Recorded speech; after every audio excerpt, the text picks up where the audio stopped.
Assalamualaikum warahmatullahi wabarakatuh. Allahumma salli wa sallim ala Muhammad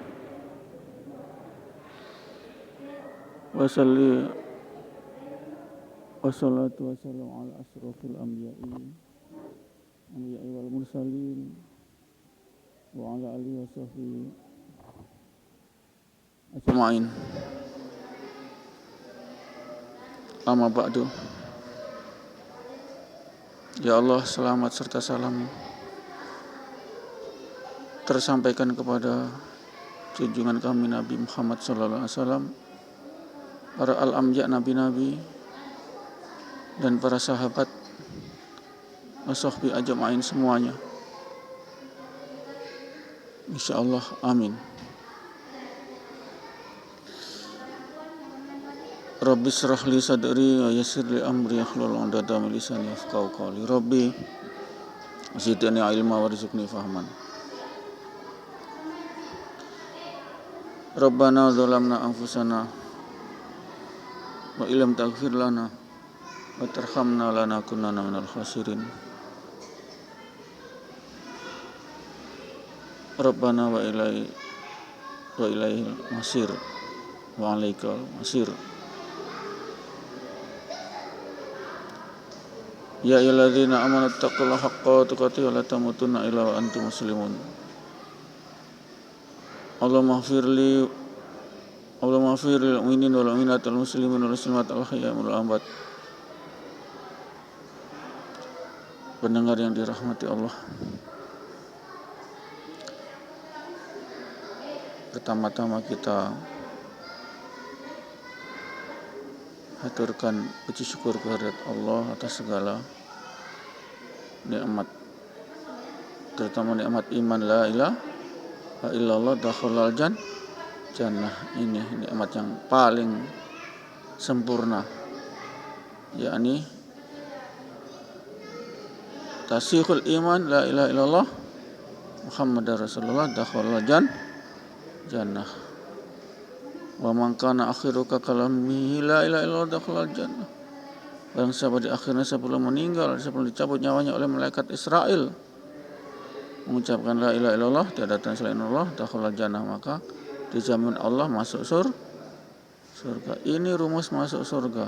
La ilaha illallah, tidak ada Tuhan selain Allah. Allahu ahad, Allah satu. Allahu rahmanur rahim, Malikul Qudus Salamu Haimin, dan seterusnya. Nama Allah, tiada Tuhan selain As-Sabur, Maha Penyabar. Tiada Tuhan selain Ar-Rasyid, yang Maha Pandai, boleh. Tiada Tuhan selain Al-Khaliq, Maha Pencipta, boleh juga. Al-Bari', Maha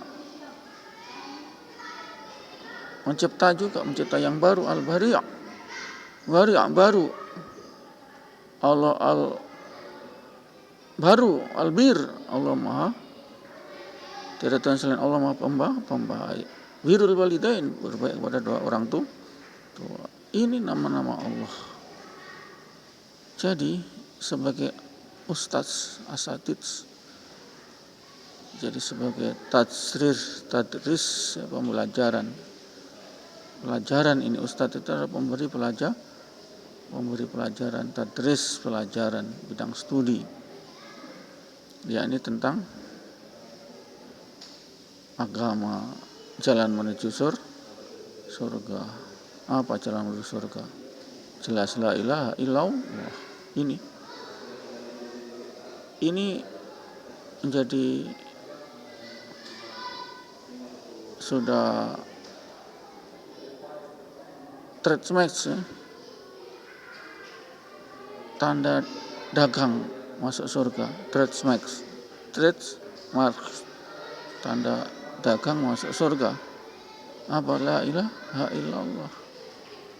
Sangat simpel. Allah masukkan surga hanya dengan la ilaha illallah, tiada Tuhan selain Allah. Itu saja sudah masuk surga. Bayangkan. tanpa boleh mencampur adukkan dengan menuhankan manusia, menuhankan Uzair, menuhankan Nabi Isa, Yesus. Jangan, tinggalkan itu. Kalian akan disiksa neraka selama-lamanya kalau masih menuhankan manusia. Apa sih susahnya menuhankan cuma Allah?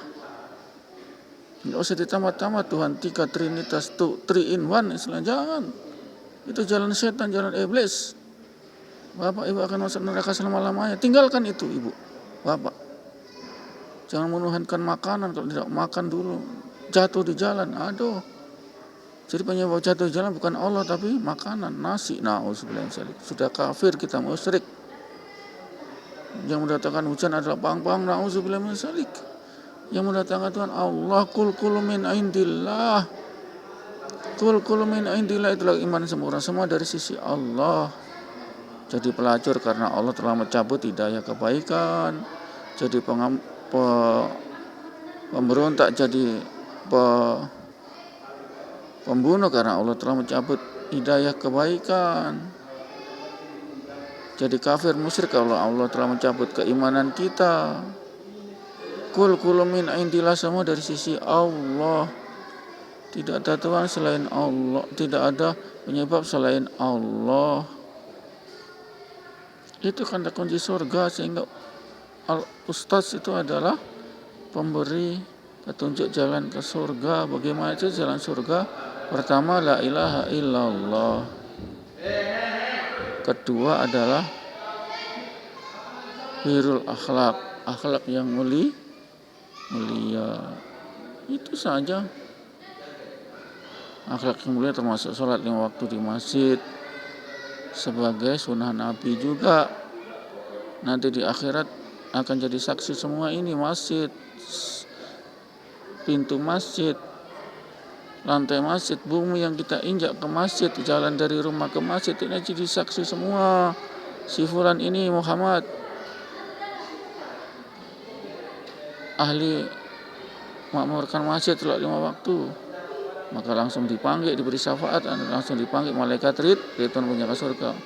Ya Ridwan, giring ini manusia ini ke surga. Itu karena sudah jadi umat Muhammad. Tandanya apa?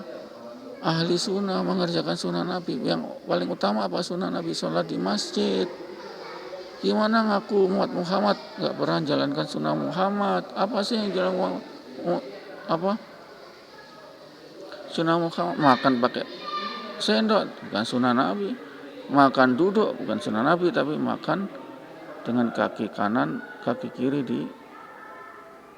diduduki, lalu kaki kanan dilipat, ditekuk ke atas, baru makan pakai tangan. Itu sunnah Nabi. Kemudian habis suami istri harus langsung mandi, sinabat, tidak usah tunda-tunda. Itu sunnah Nabi. Pakai pakaian sunnah sempurna, gamis, itu sunnah Nabi. Pakai kopiah penutup kepala, itu sunnah Nabi. Penutup kepala, penutup kepala itu sunnah Nabi. Kita harus penutup kepala, entah pakai ketu, kopiah nasional, entah pakai songkok, pokoknya menutup kepala. Kepala Nabi, rambut tidak pernah telanjang, pasti ada penutupnya. Itu sunnah juga. Tapi sunnah otentik adalah sholat 5 waktu di masjid, itu yang paling otentik. Karena hari-hari 5 kali sholat di masjid ini sebagai tanda nanti di akhirat dapat syafaat Nabi. Yang dapat syafaat Nabi adalah umat Muhammad. Umat Muhammad yang menjalankan sunnah Nabi, terutama sholat 5 waktu di masjid, itu jalan ke surga. Kalau dapat syafaat pasti jamin masuk surga. Ini pendengar dan rahmati Allah.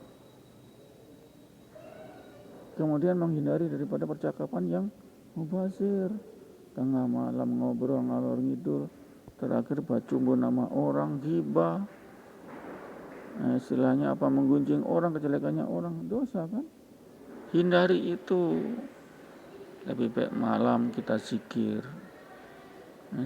malam, iktikaf di masjid. Itu hindari itu ngobrol ngalor ngidul, cek pada akhirnya ada ghibah, bercerita kejelekannya orang.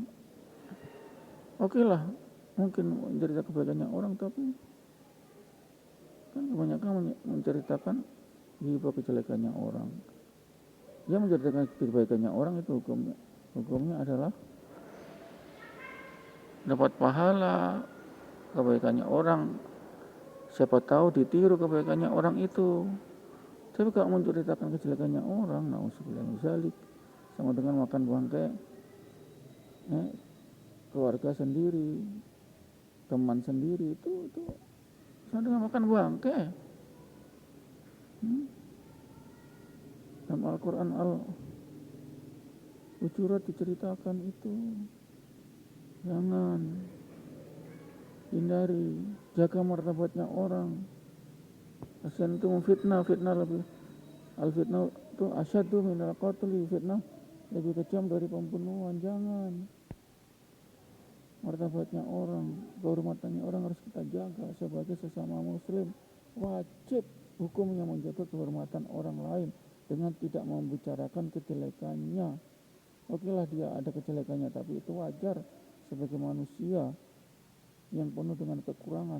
Tapi jangan diumbar, diobral, cerita ke orang lain. Jangan.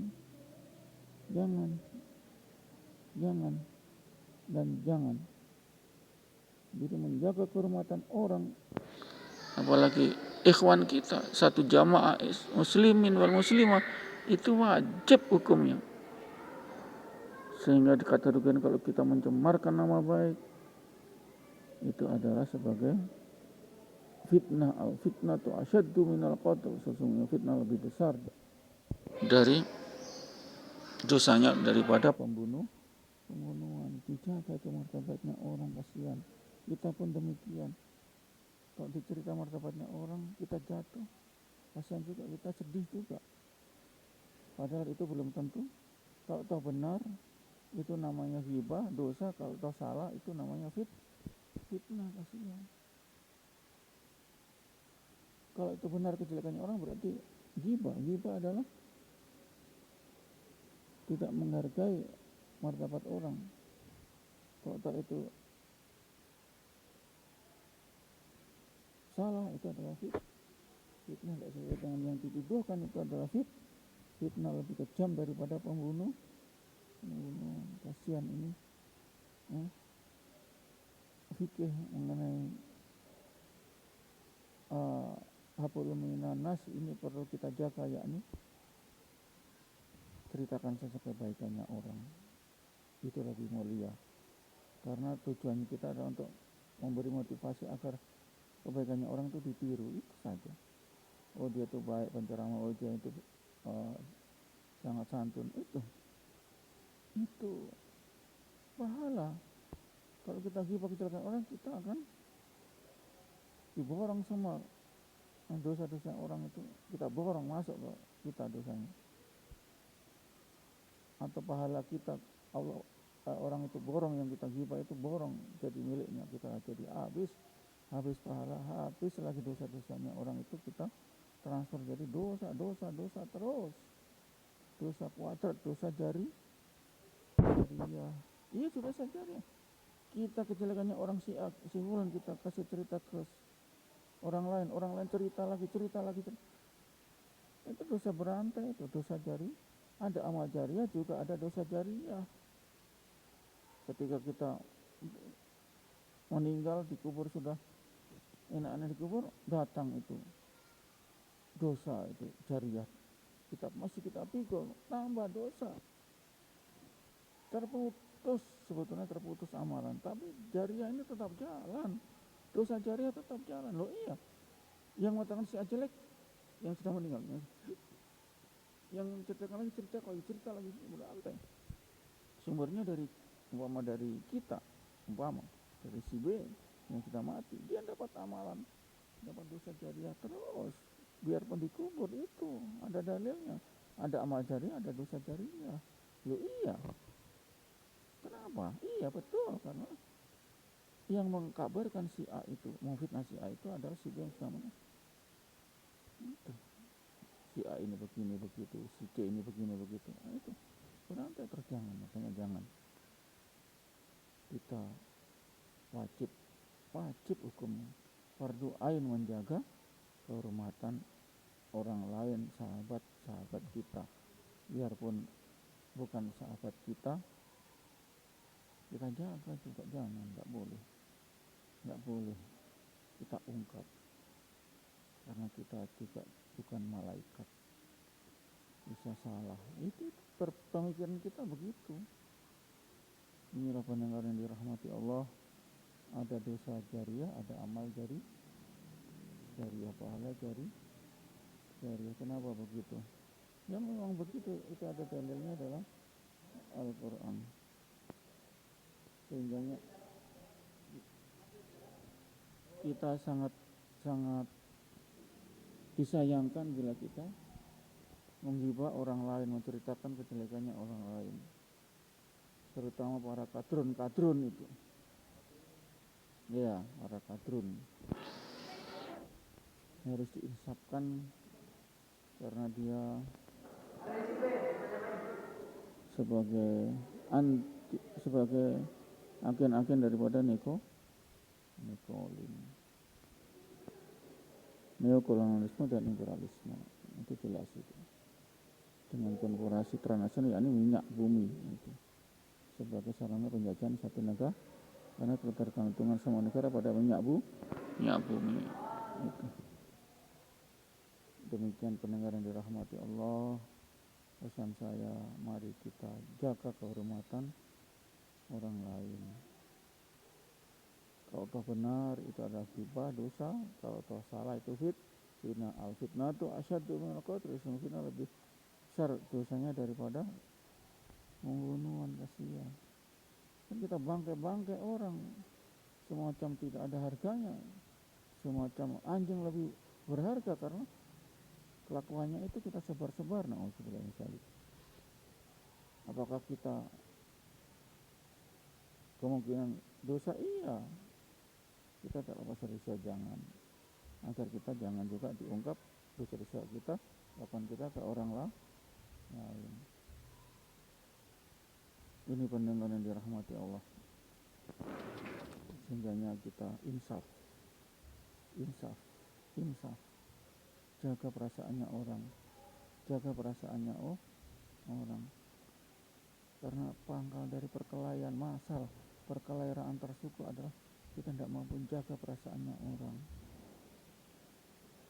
Pertama, kita jangan menceritakan kejelekannya orang. Kedua, kita harus santun sama orang. Kita tidak boleh lain suku lain, nggak boleh. Semua manusia sama. Tidak boleh kita mengutamakan satu suku, sama semua manusia. Sama makan nasi, sama minum, sama, apa sih lebihnya? Tidak ada. Saya apa sih lebihnya? Nggak ada. Saya nggak ada lebihnya. Kata itu lebih karena dari Allah beri hidayah saya.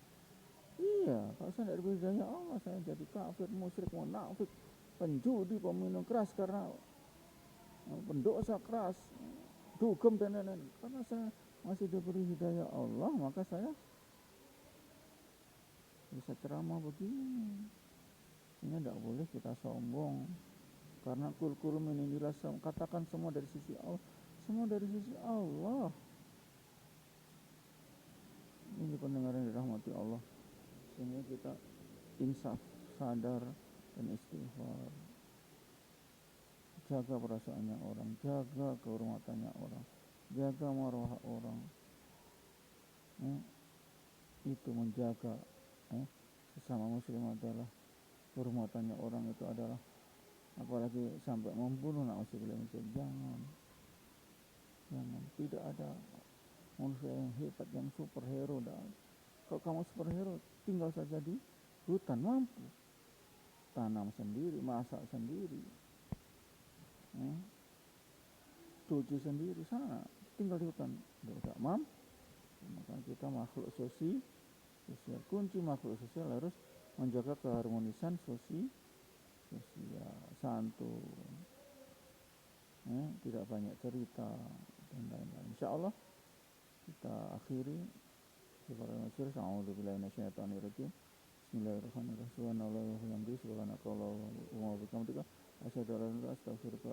Assalamualaikum warahmatullahi wabarakatuh.